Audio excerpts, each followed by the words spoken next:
Welcome back to Nasdaq Trade Talks. We've been coming to you live from the 34th Annual Futures and Options Expo in Chicago. We're live at Nasdaq's booth 427.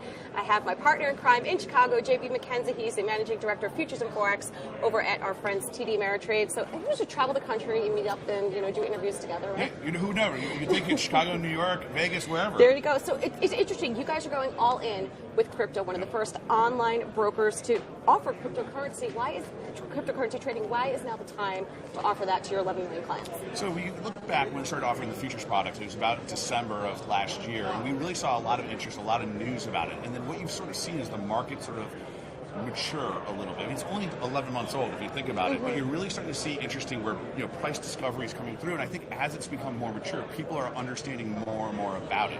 As they're learning more and more about it, they're saying, where can this fit in my portfolio? And for us, we said, look, we need to find the right partners, we need to find the right people to interact with, and we really felt as though RSX was doing something that was very, very unique.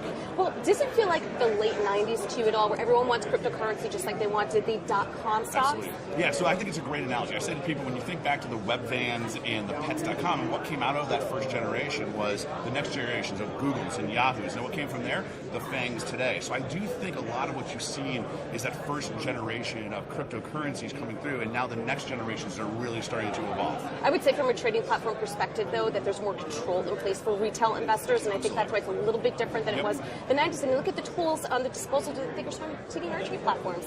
Retail clients have more than we ever had on the desk 10, 15 years ago. 100%. You see the ability to go over a real-time risk and give people information. Information is power, especially in these markets, and being able to have those tools at their disposal so they can manage their risk properly is critical, especially with a product like cryptocurrencies. All right. Well, thank you so much for joining us at the Nasdaq booth, and thank you for joining me throughout the day. We're coming to you live from the 34th Annual FIA Expo. I'm Jill Malandrino, Global Markets Reporter.